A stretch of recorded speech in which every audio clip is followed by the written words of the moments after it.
ሚስቶቻችሁ እንዴት ነው የምትንከባከቡት? ሚስቶቻችን፣ እናቶቻችን ወይንም ገርፍሬንዶቻችሁ ብዙ ጊዜ እነሱን ያህል ጭንቀት እኛ ጋር የለም። አሁን ባለቤቴ ስለተኛች ነው ጮክ ብዬ የማላወራው። ምነው ስላት ወገብ ያሞኛል፣ ራስ ያሞኛል ብላኛለች። ሚስቶቻችሁ አንዳንዴ ድክም ሲላቸው ወይ ፔሪድ ናቸው ወይ ሰምቲንግ አለ።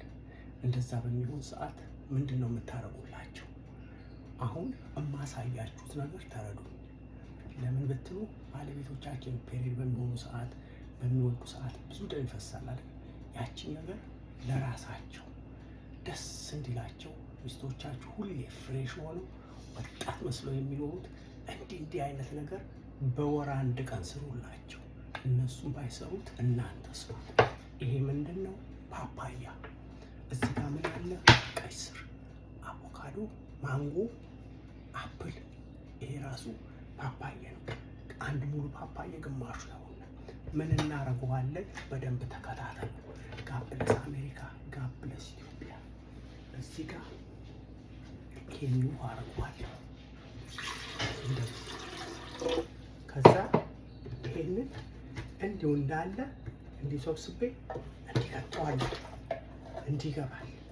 እንዲህ ከገባ በኋላ ነው እያያችሁ እንዲህ አስገብቼ ይሄን ያህል ካዘጋጀሁት ምንድን ነው የማደርገው? ይሄ ቀይሱ ነግራችሁ ታዲያ ቀይሱ በደንብ ስላይስ አድርጋችሁ ትከፍታላችሁ። ጥሩ ቢሆን ማለት ነው።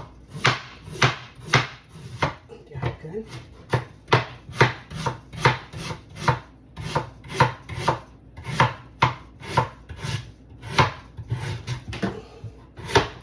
ከከተፍነው በኋላ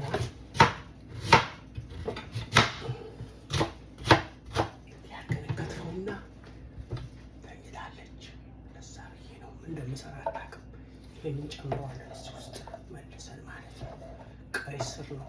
በጣም በብዙ አይነት መንገድ ነው አይደል መድኃኒት እንዲወስዱ የሚነገረን።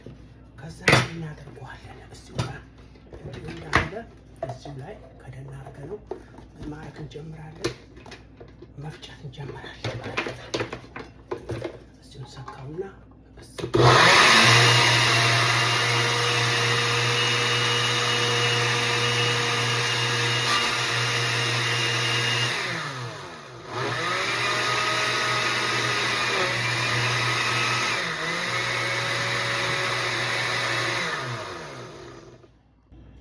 ይሄው እንዳልኳችሁ ማንጎ አለው፣ አቮካዶ አለ። አቮካዶ የለውም ይቅርታ፣ ማንጎ፣ ፓፓያ፣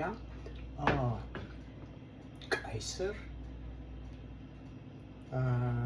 ሌላ ምንድን ነው ያለው? በቃ 3-4 ነገር ነው ያለው።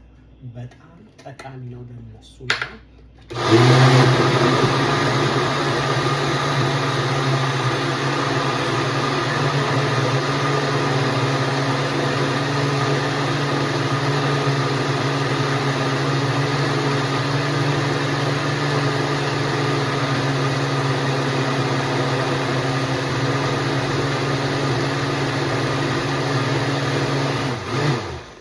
ስለዚህ ሲወልዱ ፔሪድ ሲሆኑ ስፔሻሊ ፔሪድ ሲሆኑ ሚስቶቻችሁ ሁሌ በጣም ጥሩ ቁመና ደስ የሚል አቋም እንዲኖራቸው ሁልጊዜ እቺን ነገር አንዳንድ እየሰራ በወር አንድ ቀን ከባድ እኮ አይደለም።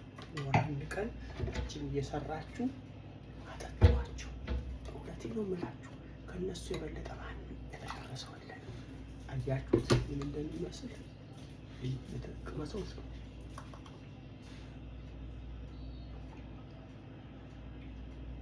አሁን እቺ ምን አድርጌ ልሰጣት ነው?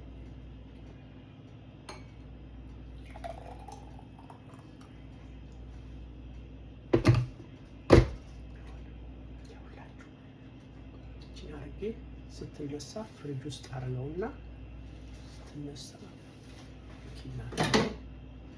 እየሰጣታለሁ። እዛ ሰዓት ምን አይነት ደስታ እንደሚኖራት እንግዲህ እናንተም አልነግርም፣ እናንተም ለኔ አልነግሩም። ጋብለስ አሜሪካ፣ ጋብለስ ኢትዮጵያ። ሁላችሁም እንክብካቤ አድርጉ። ይሄ ወደ ፍሪጅ ይገባል። እወዳችኋለሁ። መልካም ጊዜ። አደራችሁ አደራችሁ፣ ሚስቶቻችሁን ተንከባከቡ።